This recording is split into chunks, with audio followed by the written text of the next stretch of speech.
Cheers.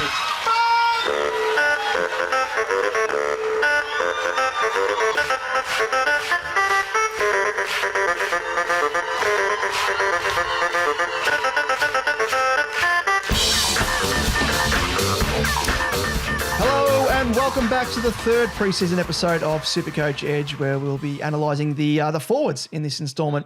We're on the home stretch through this beefy line-by-line analysis, and I think much like the defenders, Liam, there are some absolute doozies here. Yes, there are some very juicy options in the forwards. I think this is the year I'm most excited about the forwards ever.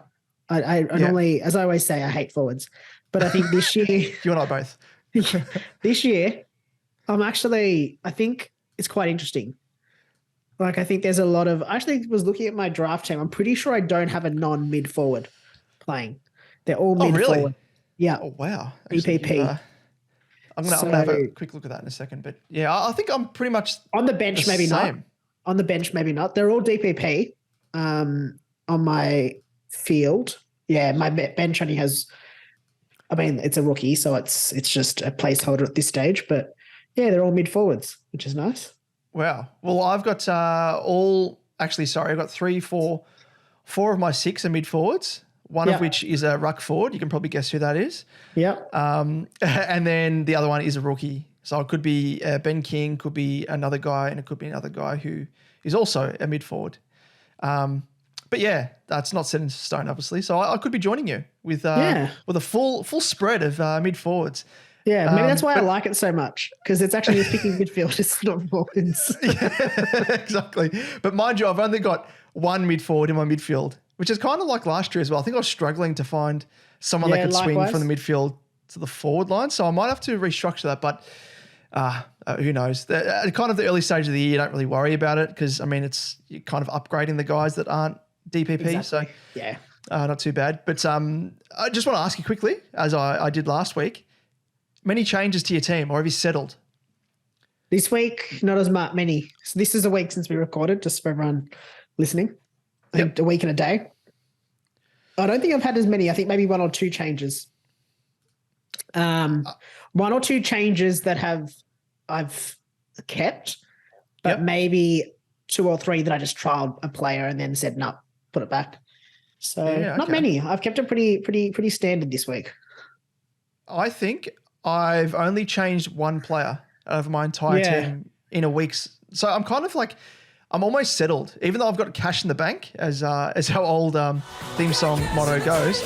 Yeah, I think I am tempted to sort of work it around a bit, but I'm very happy with the structure, which we'll be running through potentially in the next episode when we go through structures and strategies and stuff. But I'm just gonna stay settled. I think part of the reason last year why I just went crazy was just the changes, and I'd come round one, like there was still changes like an hour or two before the game, which I want to feel settled.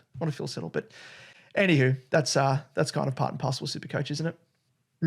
Definitely last minute changes. Yeah. But let's jump in. If you're tuning in for the first time, obviously welcome. You'll find us obviously on YouTube if you are watching us on YouTube, and you can make sure to like and subscribe to make sure you never miss out. I think it's SuperCoach Edge on YouTube. On Twitter, you'll find us at @SuperCoach_Edge. Damon at DamoJo88. Myself at Liam Evans _95.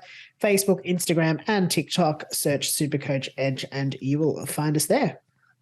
Yes, and now if you're tuning in and thinking, where the hell is the analysis of the midfielders, the defenders, and the rucks? Well, that means you've missed our first 3 episodes. So feel free to jump in your DeLorean. That is the time machine for those of you born in the 2000s and don't know what we're referencing. It is Back to the Future. And try to get your hands on a SuperCoach Edge Almanac, which we could probably release down the track. Or alternatively, you could just, go back and listen and watch the previous 2 or 3 uploads via YouTube or via podcast on Spotify and Apple Podcast, etc. Yes, and we should also make mention of the fact that we are awfully close to the first giveaway milestone trigger, which we have set at 250 subscribers. I think at the time of recording, we're at about 222 off memory. Yeah, but Richie Benno, 222. Yeah. Oh, very nice. Anyway, thank you to those that have subscribed so far. And we do appreciate anyone who subscribes from here on out, because once we do trigger that 250 subscriber mark, we will be doing a little bit of a giveaway as a way of celebration and a big thanks to all of you in the SuperCoach Edge community. Absolutely. It's a simple act of just, pressing a button, a little red button. There's a couple of ways to do it on YouTube. And if you're listening to us on podcast, venture across to the YouTube channel and join in. Get the full experience. Yeah, exactly right. Get the full experience, the visuals, the graphics, everything else. We've kind of tried to step it up a notch in 2023. But yes, it could pay off for you very soon once we hit that mark. So make sure to subscribe there. And as is the tried and tested formula now across these analysis episodes, we'll be looking at which of the premos present the most value, who presents the most upside, which mid prices could be on the cusp of a breakout year, and which rookies we're keeping an eye on before we see any exposed form in the preseason. So, Liam, let's jump into it. We'll do it live. Fuck it. I'll write it and we'll do it live. Yes, let's jump in with the forwards and we'll chat about the primos to kick off, and I might jump in with the most expensive forward primo this year, and it is 596.4K. It is Josh Dunkley moving from the Doggies up to Brisbane. And now in terms of value, he is priced at an average of 108.3, but he does have a 3-year average of 105. So he is slightly overpriced based on that average. I mean, he's an interesting one, I guess, in terms of the role he's been playing. But I think at a new club, given what we saw from him last year, I think he has potential to increase that average, or at least maintain it at the very least this year. And you'd expect that he would also potentially get more opportunity through the middle, which would help his scoring. He has the bye in round 12 with the first bye with the Lions.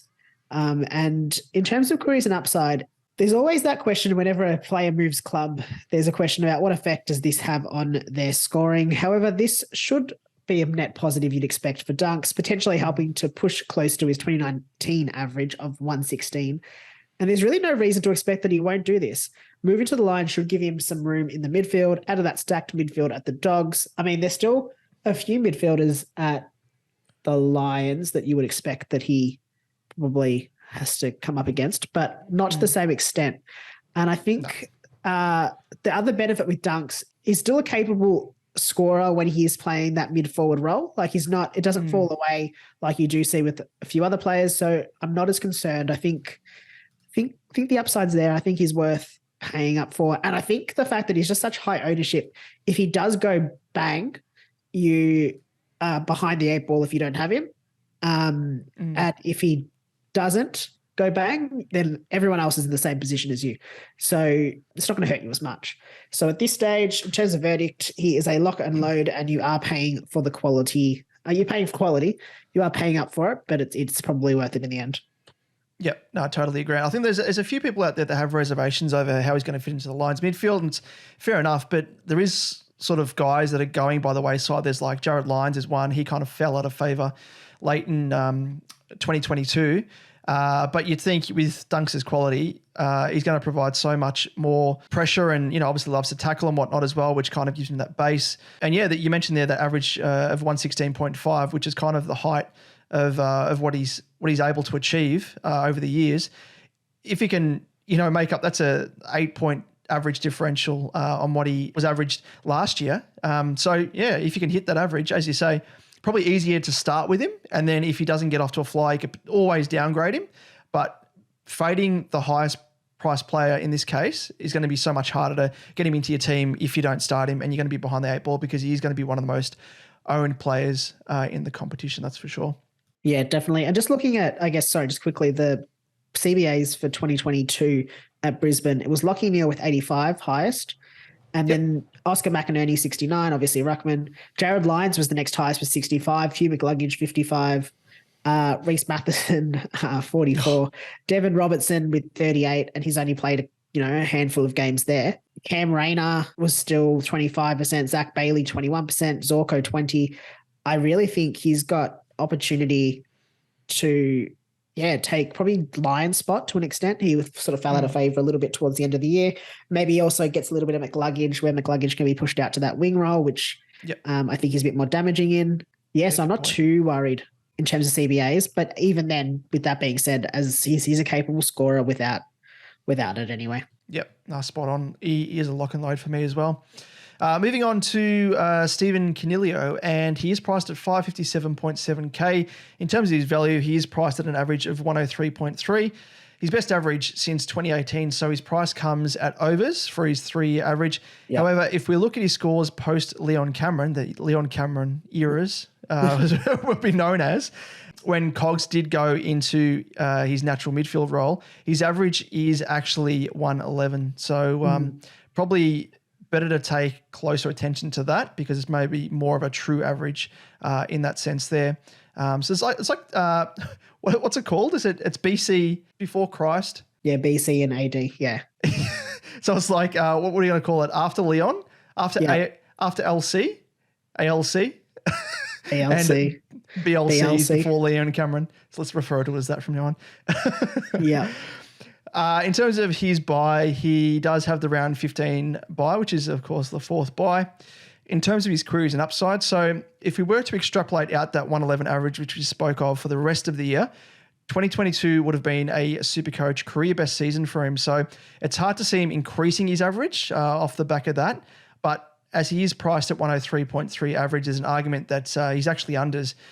And also, you know, there is that obvious fact that Hopper and Taranto have left the Giants and as a new coach in Kingsley. So we'll have to wait and see what his role is, you know, as it plays out really. Because as we know, during Leon Cameron's reign, he was pushed a little bit forward outside of the midfield, did the same with Kelly as well. So you could probably ask the same question of Kelly heading into the season. But yeah, I mean, there's enough vacancies there where they do need quality and experience in the engine room. So you'd think that at the very least, his numbers should rival that of last year when Leon Cameron wasn't there. So in terms of verdict, he's almost a lock and load if you can fit him into your team, that is. So let's see what role he has, but the upside is definitely there. Yep, definitely. I don't mind him as a pick. It's going to be hard to fit him in with sort of everyone else. I think you're really having to pick him or Dunks probably. Yeah. And I do see merit in picking him over Dunks. I'm not personally doing it. I think it's a bit of a coin toss. I think his role, I can't see him losing a midfield role, but the only query would be just obviously a new coach. But you'd expect with Hopper and Taranto both leaving that there's definite need for Cogs to remain in the mids. But yeah, you don't know. It's hard to know without seeing it with a new coach. So I think there's definite merit there, as you said. Is if he can maintain that 111 average from post Leon Cameron, BLC, he ALC, sorry, not BLC, ALC. He is, yeah, he's priced at unders, really. He's priced what, eight points under. Yep. It's not bad. But let's move on to probably my least favorite forward, I want to say, of this list. Oh yeah, we've had a history with this man, haven't we? Exactly. It is Isaac HEENEY, 557.1k, my never again list. Don't care. Yep. He could be the top scoring forward and I would not pick him. HEENEY, his value, what value? HEENEY's 101.2 average in 2022 was a career best, but was it his breakout year? He's probably priced at slight overs in terms of value when considering his 3-year average. Here's the first buy in round 12.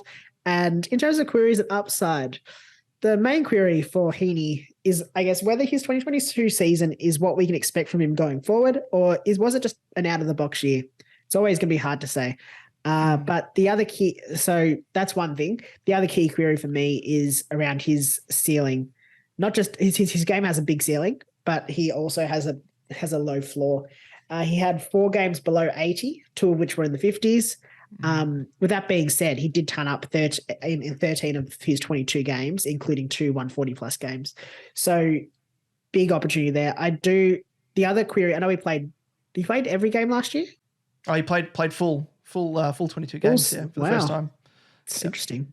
Yeah. Maybe he's past it. Maybe he's past his injury issues.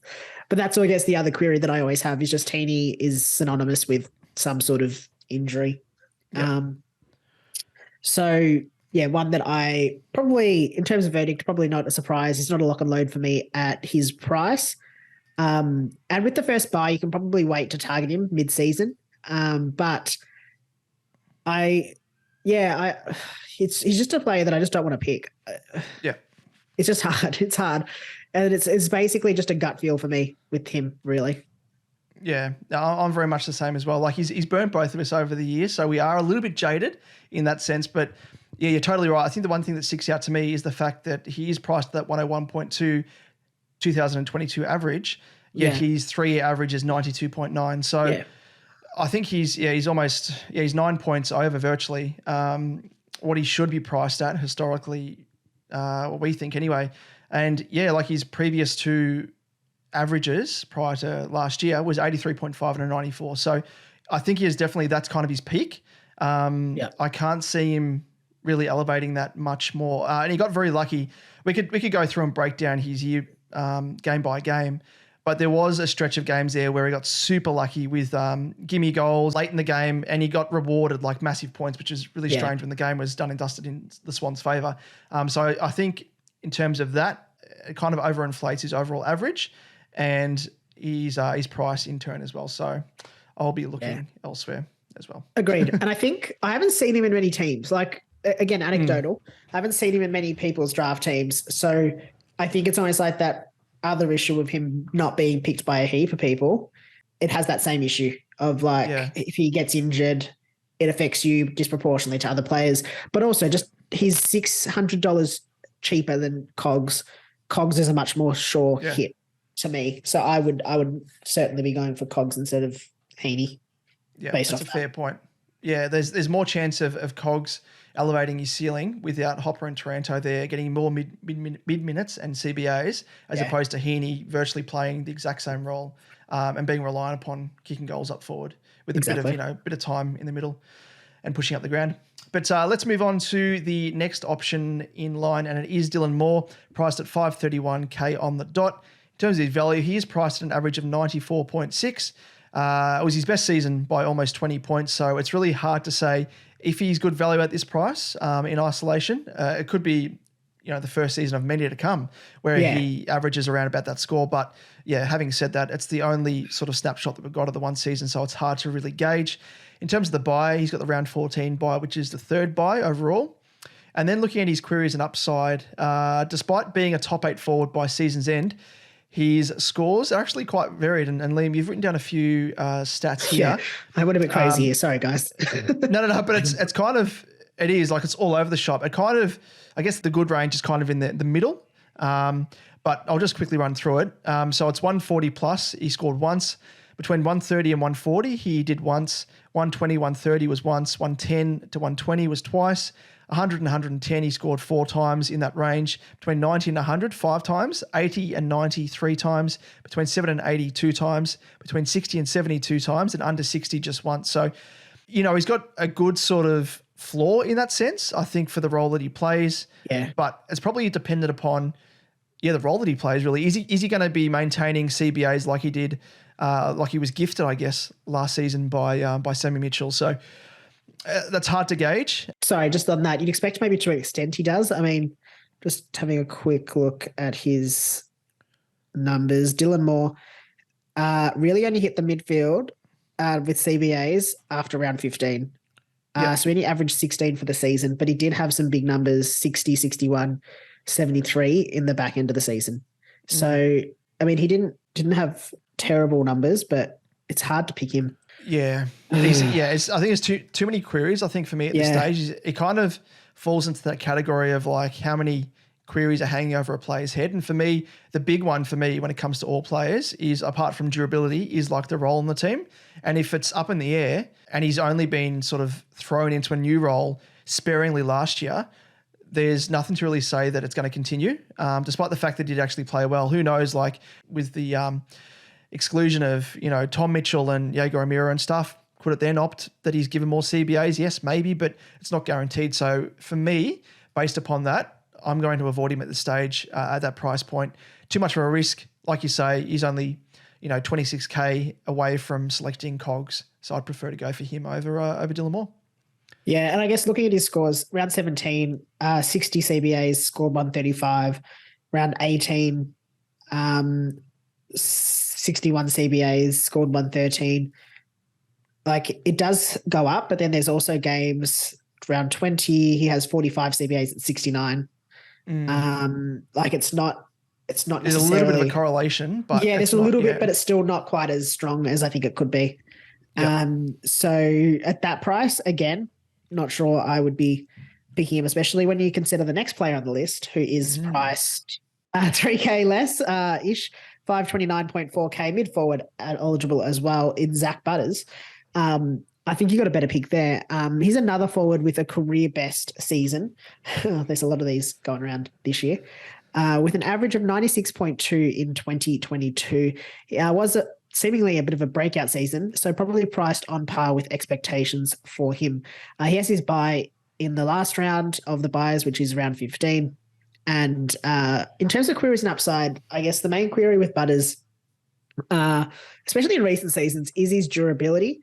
Although he did play a career high 20 games in 2022, despite having a couple of niggles at times, he was averaging around the 50% CBAs in the first half of the season, but then really struggled for mid-minutes from round 12 onwards. Came good in the last 5 rounds of the year with 5 consecutive tons and 3 scores being 120 plus, with CBAs also slowly on the rise over that time. I think the other thing is you'd probably expect Boak, who's getting on, to probably reduce his CBAs. Boak had 61% CBAs on average over the season compared to Zach Butters, who only had 38. Yeah. So you'd expect that to see him get a few more. I mean, you'd also probably expect ROZEE should get a few more, who we'll chat about shortly. Yep. So that's one thing to consider in terms of the upside for Butters. In terms of verdict, he does lack a bit of consistency in his game, with his scores fluctuating wildly at times, but he does have a very nice ceiling, which is good for a forward. So worth consideration, I think. But a spot on your side might come down to a decision between him and, the next guy on the list too. I think I alluded to already. Yes. And just quickly, that's with Butters. Absolutely. I think the one thing that sticks out is he lost his CBAs after the bye, and he did cop a couple of niggles then at that stage around 15 and 16, and then kind of fell away because I think they were kind of trying to protect his body at that stage, I think. And then his CBAs started to rise again. So I think, he will regain those CBAs, which he was getting in the first 11 rounds of the season. He was averaging around about, quick maths, around about 50 odd, thereabouts, maybe 45, 50 odd. There is definitely upside there. Sorry, just quickly as well, looking at there's a bit of variance there. He does have that nice ceiling, but he also has 4 games that are below 60. And a few games below 80 and 90. So it's not quite as straightforward, I think. But increased mid-minutes, you'd expect him to increase his scoring, which would be good and what we're hoping for. But yes, moving on. Absolutely. Yeah. Sorry, I'm rushing to get to this guy here because I am very excited about him for the first time, and it's very strange for me to say you that. shouldn't be excited for him. He's your Birdman. I've changed my ways. And his name, actually, no, Butters is my burn man because he burnt me after I traded him out. So they kind of switched roles in a sense. Yeah, true.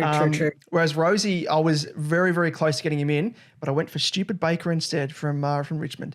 Sliding doors moments. But yes, Connor ROZEE is that man, and he is priced at 513.8K as, of course, a DPP mid forward, which is always juicy, of course, as well, thrown in the mix. In terms of value, he did obviously break out in 2022 and showed what he's capable of in terms of output and role. For his buy, he has a round 15 buy, which is the last buy, same as Butters, obviously. In terms of queries and upside, so he looked to have gained a permanent role in the engine room with 61% CBAs from round 6 onwards. 9 out of 17 of those games were tons, and he did flash his ceiling with scores of 162, 154 and 153, and also was said to be a standout at Port's match sim earlier this month. So looks like a lock and load play if Port give him the keys to the engine room going forward, and I think there's enough indication there that will continue. He's had a taste of it. He's performed well in the role, so why wouldn't they? His CBAs stayed pretty consistent. Really only had a floor of a 38. That was his lowest in round 10. That was his lowest in round 10. Obviously, once he started getting bulk CBAs. And then from there, it was really at least sort of, his next lowest was sort of mid 40s to 50s. So I'm pretty confident that he'll take up more of a role as well through that midfield. And he is in my side currently. I'm pretty sure. Can't remember. He's in mine as well. Moving on to this is my Birdman, and he's also on my side. Tim Taranto, 503.1K. I've got a history with him. But I'm going to let it go. You have to. If he burns me, it's going to come back up because he burnt me 2 times. But in terms Burnt of to a crisp. he did burn me to a crisp. I traded him out and he scored. What did he kick? Like 5 goals the next week. Yeah, burnt to a Jack crisp. And then I brought him in, and then he did pretty well. Anyway, to Timmy Taranto, in terms of value, his price is virtually bang on with his 3-year average of 91, identical to his 2022 average. Has that final buy in round 15 as well. And in terms of queries and upside, he has battled with durability issues, but seems to overcome the back issue that plagued him most recently. He posted 6 tons from 16 games, but struggled with his consistency upon his return in 2022. Has been swung forward by the Giants at times, hindering his CBA percentage. But I think we can rest assured he will be front and center in the engine room at the Tigers. And I'm pretty sure at their recent match sim, they said that the 3 consistent mids were Cochin, Hopper, and Taranto. So absolute music to our ears, I think. And I think Dusty didn't have any CBAs, but sort of roamed through the middle during general play. And that was it. I don't remember any other comments from that game. In terms of verdict, with a return to a full-time role in the middle for the Tigers, it's hard to resist Timmy Taranto, as his scoring ceiling could lift as a result. If he does have a full preseason, it's pretty much a lock and load for me. And his DPP is a cherry on top. Yep. No, I can't fault any of that. I don't know if you mentioned it there as well, but he posted the best time in terms of running. I don't know if they did it, if it was 2K. Some teams are doing a 2K, other teams are doing a 3K. Just stick to a formula, peeps. But I'm pretty sure I'm going to assume it was a 2K. And they did one pre-Christmas and then post-Christmas, and he smashed it both times as well. So off the back of that, he's fighting fit, no back issues, no soft tissue injuries that he's had in the past. So you've got to lock him in. Don't be silly. Don't be cute by trying to do a bit of an antipod, because I think he's one guy that everyone's going to jump on and he's going to explode in a new team, that's for sure. With this one, Liam, I might throw it to you because he's someone that you actually threw into the run sheet. And I know you mentioned him in episodes gone by, but I know you've got a bit of a soft spot for him. So I'll pass this one on to you.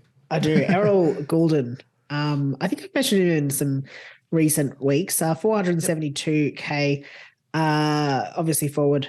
Probably slight value, but virtually on par in terms of his pricing. Has that round 12 buy, which is the first one.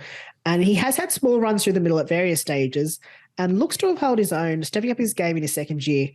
The only issue I do have with him is he only posted tons in 5 of his 22 games. That being said, when he does have the ability to go big. He has had, of those, 5 tons, 3 were 120 plus. He has a ceiling, which is nice. And of course, who can forget that early run in 2021 where he absolutely killed it in his first year. In terms of verdict, he's one. Sorry, just before I get there, I do want to pick him just because I like the idea of a bit of a pod. Probably a bit. He's not too risky at his price. I think there's options for you to sort of get around him. So it's not too bad, but I'm struggling to get someone at that price as my pod at this stage. And in terms of verdict, obviously most would expect him to be a pod. And he probably doesn't quite have this consistent ceiling to afford paying that price for him yet. Maybe one for future years, but I really hope this year he can find a little spot for himself in my side, but I don't think he will. He's one to watch during the preseason, I think, especially if his role does show that he's going to be playing a bit more through that midfield, I think. Yep. I think I'll leave him to you in this case. I've got my eye on a couple of other potential pods, but he would most definitely be right up there because he's, from memory anyway, he's around about that price point of a Darcy Cameron, Himmelberg, obviously Taranto, who we just spoke of, but it's kind of he's sandwiched in between a few players there that he's going to like slip down a few rungs, I think, and just go through to the keeper. So you might if you jump on him and he gets off to a flyer, geez, we'll be harping back to this very episode, Liam. So I'll happily leave it to you if you want to jump on him though. I don't think I'm going to have the funds to start him, but if someone else does and he gets off to a flyer, I'm going to live vicariously through them. I'm going to live vicariously through you. So please let me know if you do it. Build a shrine to Errol Goulden. He's not even in your team. You'll be trying to chase him to try and get him in your team for the rest of the year. Yeah. Be my last upgrade. Yeah. That's it. Like, I finally got him. And then he gets injured. Or something happens. It's always bad something luck. will happen. Yep. Let's move on to mid prices now. And there's one that tops the list just through pure fortune in terms of where he's priced at. And his first cab off the rank, it is Nat FYFE. He is priced at 313.6K. And talking about value, it's a bit of an interesting one. This is kind of the sticking point when it comes to discussions around this guy. I think he could be huge value, but limited upside, if that makes sense. So we'll get into why. So in terms of his buy, he does have the round 12 buy, which is the first buy. In terms of queries and upside, so let's get into the nitty gritty here. So we all know what we're going to get from FYFE. Champion player, but it's no secret his best years are behind him, and durability issues just persist year after year now. It's almost just death, taxes, and FYFE getting injured. So having played an average of 12 games over the past 3 years, that kind of just underlines his injury issues, really. So 12 games over 3 years, it's not good at all. But injury issues aside, Freo have confirmed he will spend a lot more time up forward, which will have a negative impact on his scoring output because it's going to lower his ceiling and limit his overall ability to make cash as a stepping stone to a more assured premium, which is, I guess, how many should be viewing him as. He's not going to be a keeper. I can't see him elevating himself to the days of old, especially when he's playing up forward. And then you've got the spectre of injury as well hanging over his head. Yeah. But there's also the recruitment of Amira at Freo, which means that Freo even more so don't have to rely on FYFE in the engine room as they did in the past. I mean, Mundy isn't there now, but they've had Will Brodie, who may get more time on ground. He was limited throughout the year in 2022. He may get more CBAs, and then Amira just plug and play, jump straight into Freo's engine room. So in terms of verdict, for me, I'm going to be bypassing FYFE. He was one of the first selected, just purely based off name, and then I had just instant flashbacks, like the classic meme of the dog, like with a cupcake in front of its face, and it's like frozen because it's got flashbacks to like numb. That's me, like flashing back to having FYFE year after year, and it actually worked in my favor one year where a lot of people were training him in when he was coming back from injury. I bypassed him. He got injured a couple of games later, and I was ahead of the pack in that case there. So I think I'm just going to be learning from past mistakes in that sense there. And I think, even though spending more time forward is going to be kinder on his body, and he may play a few more games than what we expect him to, and he might go against what his durability may dictate, I just can't trust him and prefer to spend that cash elsewhere. And I'm going to play this as a bit of an anti-pot, if that makes sense. So if he proves a popular selection, I'm going to be going against the grain and hoping that it gives me a leg up over the rest of the competition.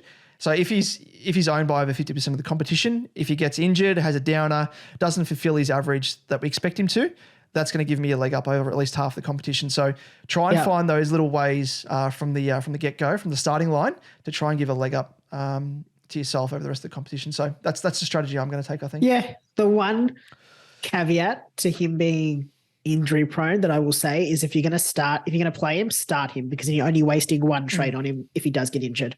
Don't trade him in. So don't trade him in, basically, is what I'm saying, because you're going to have to trade him back out. So if you think he's going to start well, you think he's going to make you some cash, as Damon said, or you can trade him out at round 12, having made his cash for someone who's, coming off their bye the next week or whatever, then that's probably what I would be looking to do. But I wouldn't be if you don't start him, I wouldn't trade him in, because I just think it's too fraught with danger. It's two trades you're going to waste on FYFE. I agree with you. And looking at Freo's had 3 match sims type scenarios. I want to say, and they've had the same 8 players in their starting midfield each time. And that has been Luke Jackson, Andy Brayshaw, Matty Johnson, Will Brodie, and then on the other side, Sean Darcy, Caleb Sarong, Neil Erasmus, and Jaeger O'Meara. So, like it's been said, he's going to be in the forward line, but you really can't see him breaking into the midfield either. So I can't see much upside for him, as you said. I think it's a weird one. He's got huge value, but not as much upside, I think, as some other players. He's not. He was in my side, but I think I'm leaning towards what you've said as well. Is that he can be a bit of an antipod because I worry about Fife and his limited ceiling. I think he'll have due to being in the forward line, or he's limited. Maybe he's probably gonna have a lower floor. He might still have a ceiling, but also just his injury history scares me off. Yeah. But moving on to probably another player that should probably be slightly scary with some things that have come out in terms of off field, and that is Taran Thomas, 295.7k. And I say scary just because if you've got him in your side, you don't know what's going to happen really. In terms of value, he does have a 3-year average of 64 and is priced at an average of 53.7, which would indicate that he is underpriced. In terms of buy, he has the round 15 buy, which is the final buy. And queries and upside is, while he does appear to be underpriced, I guess the major caveat with this is his averages in each of his 4 seasons. He's had 62.6, 54 on the dot, 84.4 and 53.7. His season in 2022 was obviously affected by some off-field issues and injury, which did curtail his scoring. With the new coach, though, in Clarko, there'll be questions over his role, especially considering he was trialled in the back line in North's recent match sim. Luke McDonald also today did provide some comments in his press conference that did say that Thomas will move from the midfield to defence. So you'd expect that role in the back line will be his, which, I mean, there's questions about whether that's positive for him as well. Can he play that role and will he score well? Also has recently been embroiled in more controversy, and this is what I'm touching on, as to whether this affects his season, having been charged with a single count of threatening to distribute an intimate image that follows driving with a suspended license. So I guess, is there going to be any club sanctions around that? Will he miss some games? So just a scary one to probably start or have in your side at the minute, just not knowing whether or not he starts the season or how that sort of impacts his scoring. In terms of verdict, there is a watch and see, I think, and a potential pod, probably given his recent off-field issues. And at his price point, he does sit very awkwardly. Is that really bad price? It's the same as FYFE, I'd almost say. In anyone around that 300k mark, it's hard to go up to anyone because you're going to have to find cash, and then you're really having to downgrade to a rookie. And there's probably a big drop off in potential scores there as well. So if he does fail to fire, especially if he does have low ownership, it's going to hurt you a lot more than the rest of the competition. So he's probably one, I'd really have to wait and see. I'd want to see what he looks like in that defensive role as well. Yeah, it makes me wonder in terms of, like, it's pleasing as well, reports coming out that he's actually performing well on the match sims and whatnot. And Luke McDonald's there has confirmed that he's going to be moving into the defence. It makes me wonder, like, how does that impact both himself, Luke McDonald, in that role in defence, Aaron Hall as well? Are they going to try and Zeeble as well? Like, are they going to rotate them through, or there's still that question in my mind that, all off-field issues aside, is he going to have a consistent role in defence? And if he does, then I'd probably be willing to take a punt on him. If his scoring does see an uptick to, what was it, 3 years ago maybe, where he had a bit of a breakout. Yeah, 84. Absolutely killed it, or 2 years ago maybe. 4.4, yeah. So if you could reach those heights again as a playing cash cow, geez, you'd be hard pressed to find anyone else better than that around about that price point. And he was apart the from player. The likes of Hopper, but yeah. But he was also the player last year that we were all talking about that we thought was, ready for the breakout. So he's sort of around that age as well, I think. So hopefully puts it all together this year. Yeah, but there's a worry there with the off-field issues. Like, I know last year he struggled as well, but there was more mental health related stuff, and this is obviously a bit different to that, what's come out now. But if it does go through the courts and if he is found guilty, then you'd think then, and only then, that the club's going to sanction him with a suspended license. Again, once it goes through the courts and stuff, they may give him a slap on the wrist. But the other charge is a little bit more serious, I think, in the context anyway. They're both pretty serious, but wait and see for both of those. But I'm considering him at that price, especially after we spoke about FYFE. I'd probably prefer, in terms of taking a gamble, I'd prefer to take a gamble on Taran Thomas over FYFE. That's for sure. Yeah, I agree there. Of the two, Taron Thomas probably presents as a better option. Weirdly. Yeah, strangely. They've both got so many knocks in there on them, but yeah. I think Anyway, in terms of role, yeah. Yeah, in terms of role, role is better for Taron Thomas as opposed to what Fife's got, obviously. Age profile, more in favour of Thomas, obviously. So there's a few things when you weigh them up against each other that Taron Thomas comes out on top. But yeah, I mean, Fife has won a couple of Brownlows and is a champion player, so there's that as well. Let's move on to that's a good point. That kind of like wipes everything else out. But let's move on to all things rookies, and there are a few juicy options here. There are mature age options here. They're not just pure first year rookies. So this, I reckon, is an area of everyone's teams that's really going to differ from coach to coach. So starting off with Oscar Allen, and I really like the cut of this guy's jib. He's priced at 210.2K, and I think in my mind, he presents great value and great upside. He's got the round 15 bye, which is the fourth bye, and then running through his queries and upside. So he does return from a season-long foot issue that kept him out for the entirety of 2022. And he averaged 63.6 and 78.6 in 2021 and 2020. So he has a nice little average there as potentially a playing cash cow if he can recapture those averages, and is being touted to step into the vacancy left by JJK, that is Josh Kennedy, up forward. But can the Eagles improve enough on field overall as a team to provide him with consistent scoring, given they were the second lowest scoring team in 2022? So if he is playing as a pure forward, and we know over the course of his career, he's been played in the ruck, he's been played in defence at stage, he's been played up forward. So if he is being played predominantly as a key forward with, pinch hitting in the ruck, when the ball is in the forward line for stoppages, it kind of paints a little bit of a worrisome picture when you look at it from a team context, but should delve a little bit further because he only scored above 100 once in 21 games in 2021, which is, again, worrying enough. But if you view him as a pure cash cow, he is an attractive option. Has pinch hit in the ruck at times, like I mentioned historically, and he had the third most ruck attendances in 2021 for the Eagles, which, playing that role potentially nets him a couple of extra points, which is always a bonus. And in terms of the overall verdict, he's got 100% job security if fully fit, no doubt about that. So that's a tick. And as a cash cow, he will make you money. That's a tick. But as a playing cash cow, as a pure tall forward, his scoring is going to be erratic, I think. So he's one to consider if he is fit. When we talk about playing cash cow capabilities, talking about him alongside these other guys that we're going to be talking about, it's always best to view them as to what their peak average has been historically across their career, to try and give you a little bit. I mean, it's not going to be 100% accurate, obviously, but to give you a bit of a snapshot as to what their ceiling can be in terms of overall average. And that'll give you a better idea as to how much money making they can give you as a bit of a cash cow. Yeah. Yeah, I like that. I think that's the only way you can really assess them. I don't mind him. I agree. It's tough. He's high priced, but yeah, high priced is probably the main concern for me.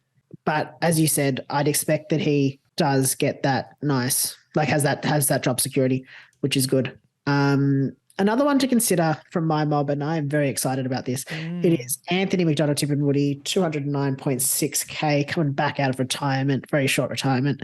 Didn't like it. Yeah, didn't like it. Had to get back to the footy club.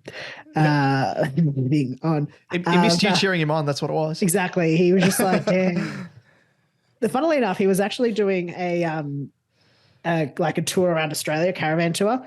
And I think he was a week behind. My mum and dad were doing the same thing, and he was like a week behind them. So it was wow. Dad was always like, oh, we were here. And then like a week later, I'd see a picture of like Tipungwuti on Instagram at the same place. And I was like, wow. So just then like, I should hold on a plane and be like, yeah, can you just like wait and go with him? Can you like stay an extra day in one of your locations and then wait for him to catch up? Exactly.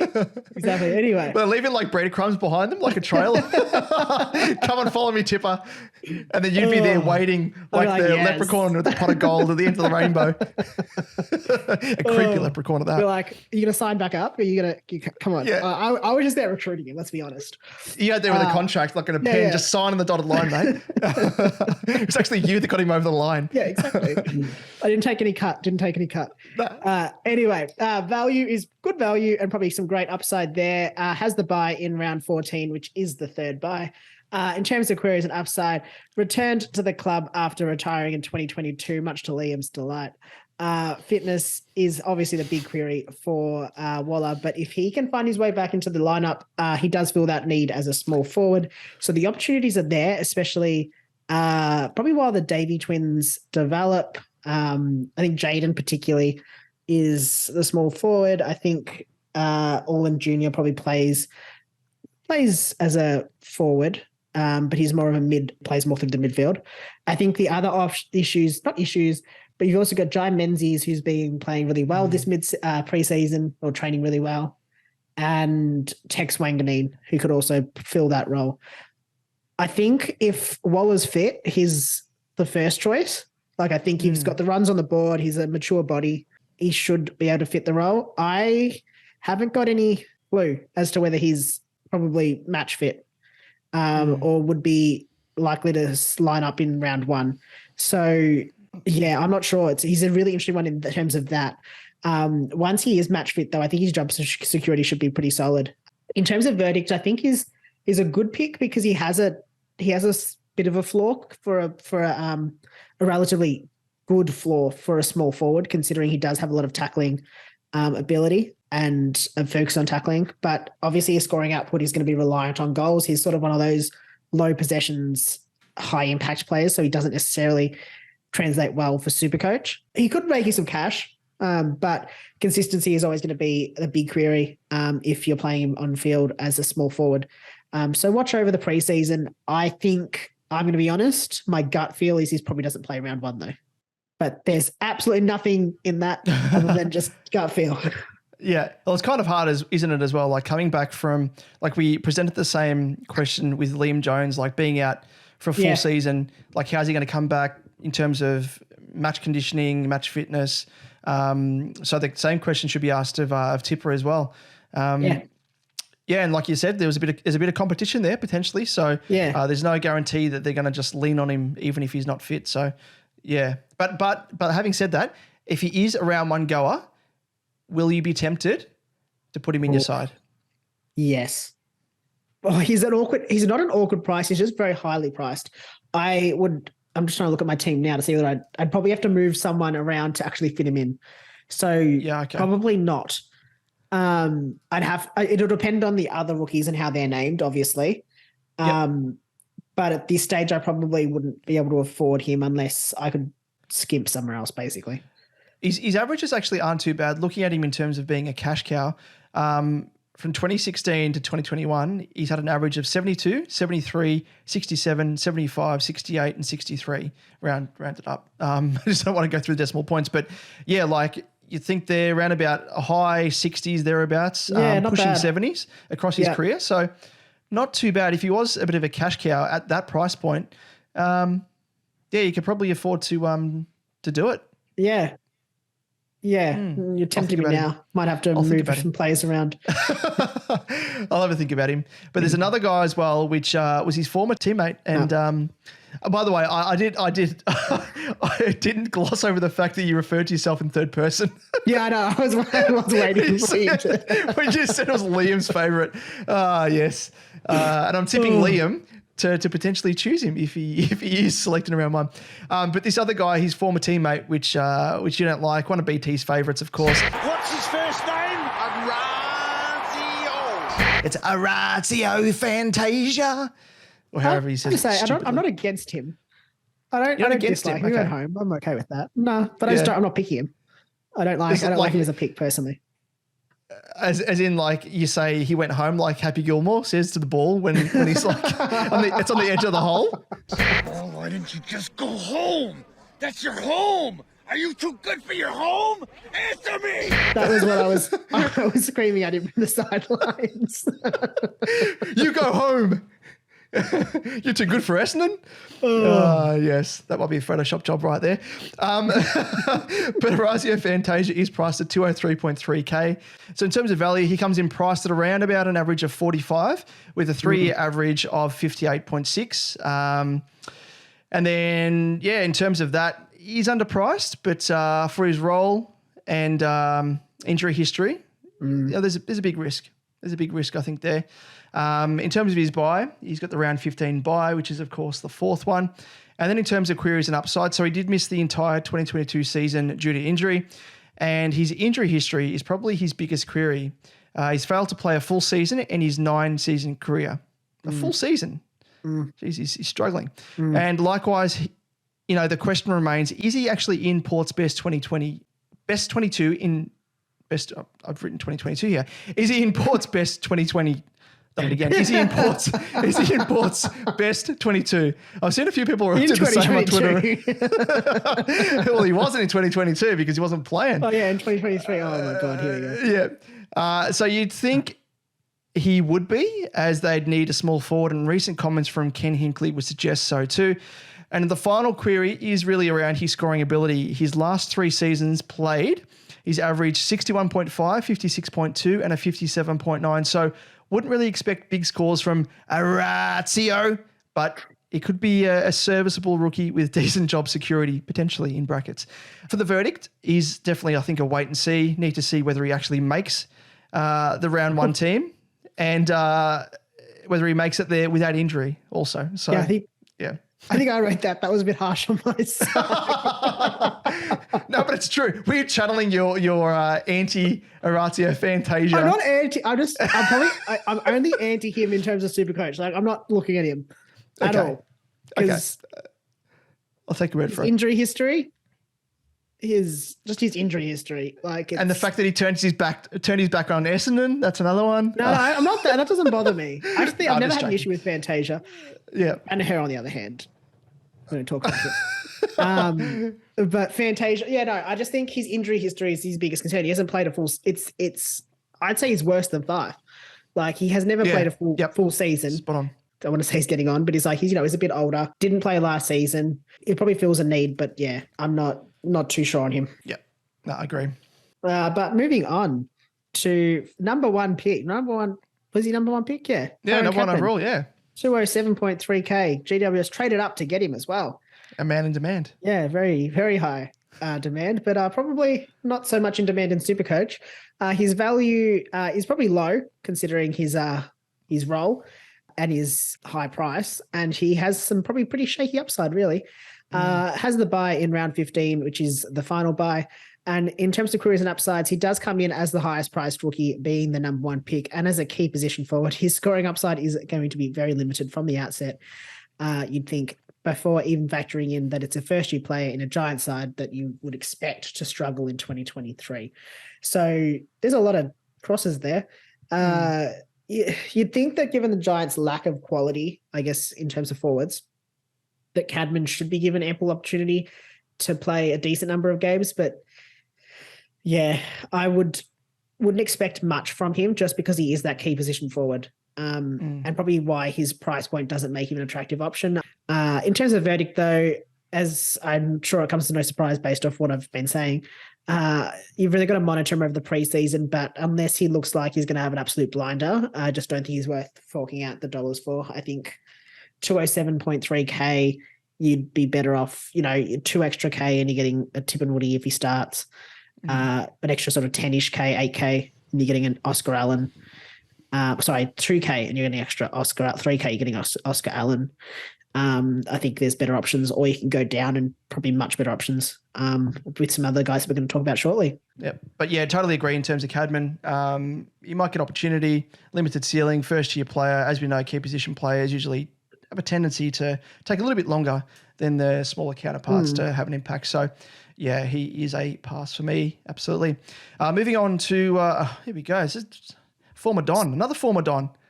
Aaron Francis. He's priced at 189.4K. And he's priced, in terms of his value, priced at an average of around about 43. And he does have a 3-year average of 53. So he started 2022 priced at 306.8K. and he comes in at a discount of 117.4K this season. So you're getting him at an absolute bargain price, but there's a few queries, obviously. His buy, though, is round 12, first buy. And he does come to a new club in the form of Sydney, and that's what catches the eye. Lou Parker said he has been training as an interceptor in that defensive role. And Liam, do you have anything to say about this? I'll let you take over here because you've done a little bit of research on your ex-Don. Yeah. And know him probably more well-versed than me. Yeah. The interceptor role is his best role. I mean,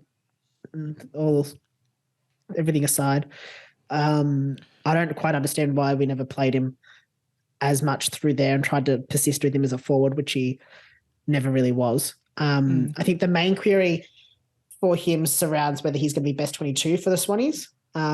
He does play that interceptor role quite well, and whether he can lift his average enough to make some cash. I think he should make some cash. He's priced pretty cheap, but he's historically had pretty consistent averages ranging from 43 to 64, other than one out-of-the-box year in 2018 where he did play 5 games and averaged 80.8, and I think there was two big scores in there. Although the shining light with regards to that season in 2018 where he did average at 80.8 was that he was playing as that intercepting defender role. So there is opportunity there. The question I would have is, do the Swans play the McCartans and Francis? How does he fit? It's going to be a very, very big tall back line with not a heap of speed. Like, it's not like you've got a player that's tall that's a player that can play sort of tall, is tall but can play small, or play that quick role. So really for me, in terms of verdict, is a wait and see, as I would say for all the rookies, and probably for all these plays that we're going to talk about next. But if he is in the best 22 for the Swans, I think his role probably shapes up to being decent enough, but I'd want to see it before I went for him. At his price, he's obviously going to have to make more than a normal rookie, but I think if he has that role, I think he'll be capable of that. Yep. Yeah. No, I'm in the same boat in terms of just to watch and see. He's kind of it's very reminiscent of Paddy McCartan for Sydney last year. Around about that price point. But the main query is, how's he going to fit into Sydney's defence? Yeah, so the big question mark is his role. But it is pleasing, though, as you mentioned there, that in that role as an intercept defender, he averaged an 80.8 in what was a small snapshot of 5 games, but there is something at least to go on there. So keep a watch on him. But let's move on to a popular selection, no doubt, and it is Toby McLean. He's priced at 178.9K, and he does present high value and high upside. And we'll get into the reasons why shortly. He does have the round 15 bye, which is the 4th bye. So the luckless dog has battled 2 ACL injuries in as many years. So his durability remains the big and most obvious question. Historically, he has shown he can average well when fit and playing in the midfield, which was 85.5 in 2017 and a career high of 94.7 in 2018, with an average of 111 in his first 10 games of that season.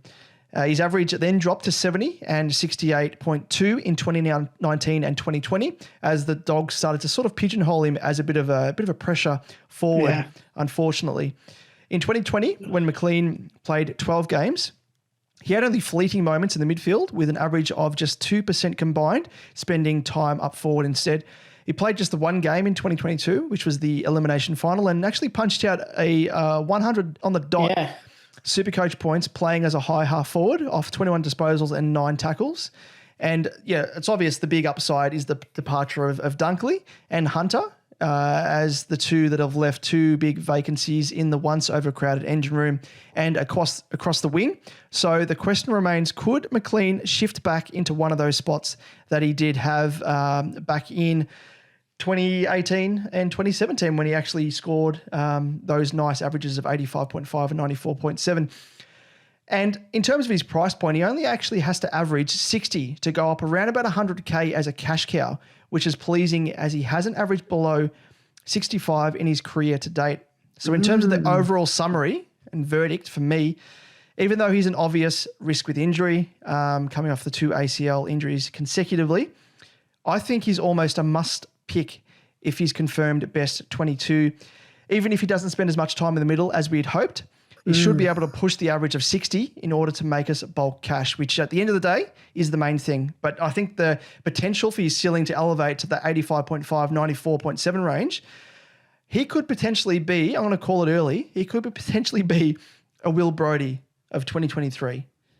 Similar price point, round about that range, comes in, not to a new team, but comes back into the team almost as a new player, could go into an old/new role, and elevate his ceiling. So I'm really bullish on him. I don't know about you, Liam. What do you think? Yeah, the fact that he only has to score average 60 to go up by 100K and he hasn't averaged below 65 in his career to date, that's what tips, that makes him a really, as you said, pretty much a confirmed best, a confirmed starter in your side.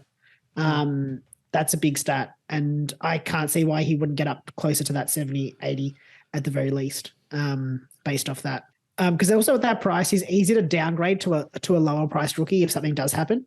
So I think you've got that balance of it. It sort of works out nicely if there is a concern with injury. Moving on to Ben King, 176.3K, has in terms of value, has good value and has some good upside as well. Has the round 13 bye, which is the second one, which is only shared by Geelong. And in terms of careers and upside, he did have his 2022 wiped out, unfortunately, due to an ACL injury. So how he's able to adjust in his return is obviously going to be a big watch and see. There is no doubting his job security, but can he average enough to justify him as a cash cow selection?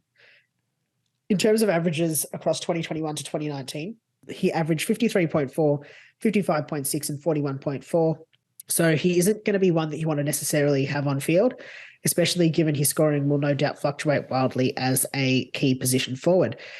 But like McLean, if he can maintain his average of 55 to 60, he can push the 75 to 100K mark in price appreciation. The big difference, obviously, is going to be his wild scoring fluctuations, which could make him a slow burn, and you are forced to hold him for a little bit longer, thus slowing your rate of upgrading, which is probably the big concern for me. Equally, though, if he has a couple of big games, he could, go up in price quite quickly, and then you just have to cut your losses well, not cut your losses, but almost, make hay while the sun shines and get him out. But also, obviously, has that lower scoring ceiling, which does mean that his total price rise will be capped, which would be different, I guess, to McLean in that sense. Ooh, for me, probably presents as a decent enough cash cow who has that job security, which is good. I think he'll be probably a popular pick if he shows something, especially across the preseason. But I think the slow burn nature of it does mean that you're going to have some patience for him or opt for someone else. And I probably am going to opt for someone else. Personally, I might try and budget for him just in case other rookies don't eventuate. But yeah, I think I'd rather someone else just because he's a key position forward.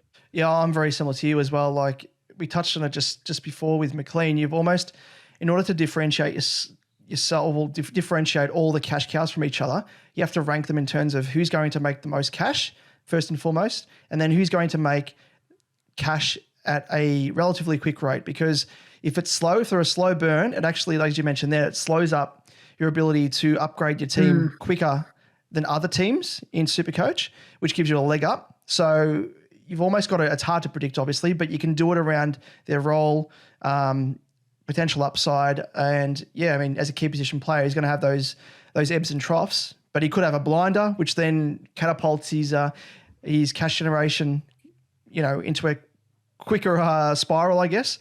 But yeah, it's something to think about. Let's move on to Asava RATUGOLEA. Bit of an unknown bloke, this dude. Where has he been? He's priced at 174K on the dot, and he is actually selectable as a ruck forward. In terms of value, he's not bad value in comparison to the other guys around about this price point, and he presents okay upside, but a bit of an unknown upside at this stage. He does have the round 13 bye, which is the second bye overall, and he played the first 3 games of 2022 and then battled with injury, then struggled to break back into the Cats' eventual premiership lineup.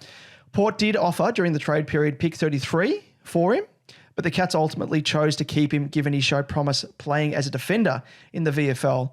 after he struggled with form playing up forward and in the ruck. So very similar to like a Liam Jones when he crossed over from the Dogs to Carlton. They played him in defence in the VFL, was a revelation, and then turned his career around. So could the same thing be happening here with RATUGOLEA? You know, could potentially be a similar sort of trajectory. Maybe, maybe not. But with the quality of tools, this is the big query. With the quality of tools already lining Geelong's defence, I think the only way he's going to find his way into their side is by waiting for an injury before he actually gets a look in. So for me, he's one to watch, but if he doesn't get a game in round one, it's a fair bit of money to have marooned in your bench, not knowing when he's going to get a look in. So for me, he's a pass for now. But there is a bit of an unknown quantity there.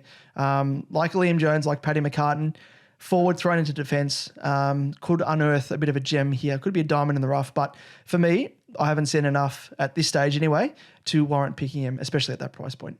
Yeah, I agree. I want to see the preseason, see where he's lining up, see how he, see if he's looking like he's going to be best 22, and then you need to see him named before you went for him.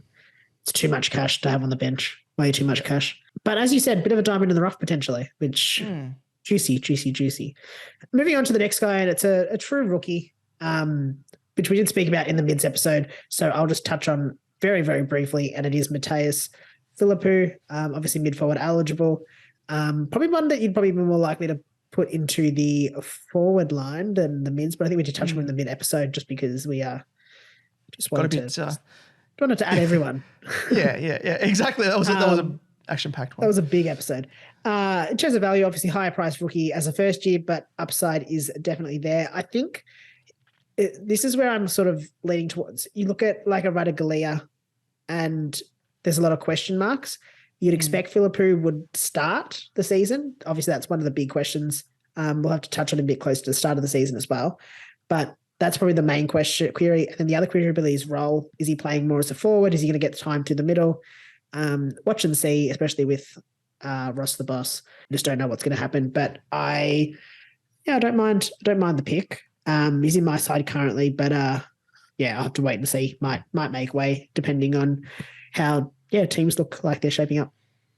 Yep, totally agree on all points there. And as you said, we'll touch on him a bit closer to the season kickoff as to where he is placed. Moving on to another player, and this guy is almost up there with Will Gould because we haven't seen him for years. Almost, anyway. We've never seen Will Gould. That's true. This guy I've seen a few times. It is David Cunningham of my mob at Carlton, priced at 163.8K. He is selectable as a mid-forward, which is a nice little bonus there. Presents good value and good upside if he can stay on the park. He has a round 15 bye, which is the fourth bye.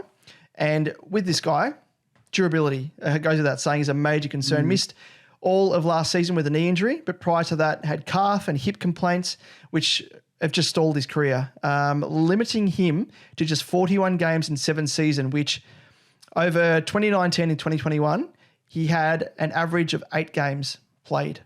So that just kind of paints the picture there. Has had very limited stints in the middle, with the club more so preferring him as a pressure forward, where he's actually shown a fair bit of promise in the past. And he has averaged a 66.4, 56.5, and a 79.3 from 2019 to 2021. So not too bad, potentially, as a bit of a mature age cash cow. In terms of the verdict, could be a handy cash cow if he stays fit, but durability perhaps too big of an issue, I think, for me. Yeah, I don't like it personally. Yep. Again, you're paying up for him, and you're not getting guaranteed best 22, but you're also not getting guaranteed. He's got injury history. It's a bit different to the likes of, say, a Ben King, who has had sort of the one major injury that's seen him miss a year. But having a player that's averaged just 8 games a year, but for 3 years, that's a concern for me. So probably not one that I'm really looking at unless he has an absolute blinder in the preseason and it forces me into considering him. Moving on to Josh Bruce, 161.2K. In terms of value, has good value and great upside. Has the bye in round 15, which is the final bye round. And in terms of careers and upside, after recovering from a knee injury, Bruce made his way back into the Dogs' best 22 to play 5 of the last 6 games, where he averaged just 36.6. did average 66.9 from 20 games in 2021, which is probably his scoring ceiling. Would reportedly also fill the spot vacated by Shaki, either in defence or up forward. But I think with all reports now suggesting that he will be playing a role in the back line where he did first start his career. So will we see, I guess, something like a as you said, McCartan or Liam Jones, where, you know, he really does sort of spike his scoring a bit. Obviously, with the new role, job security and fitness are both an issue. And you'd expect his scoring will fluctuate crazily no matter where he plays, if that is in defence or as a forward, because he's going to be playing more as that key position player.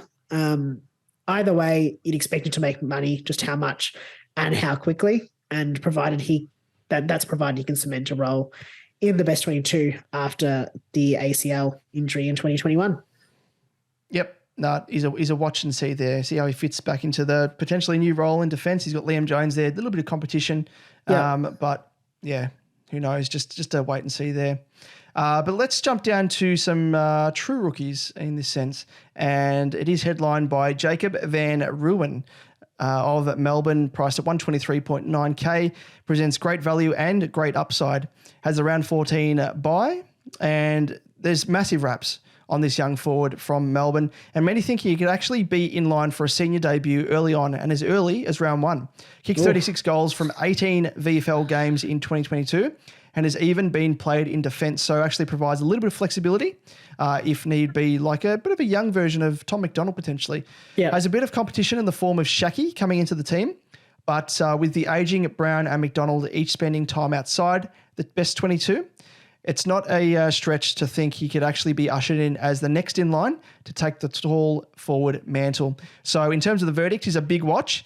If he comes with a short job security, if he gets the game in round 1, you would almost swallow the potential slow cash generation that he may bring, because he's going to, in comparison to another key position forward in Ben King, he's coming at a discount of around about 50, 60K or 50K thereabouts. So nice little bit of savings there. So if push comes to shove, I would be opting for Jacob van Rooyen over Ben King. But having said that, he's a second-year player, and who knows if he's actually going to be in the team longer term. But if he starts in round 1, it's a good sign.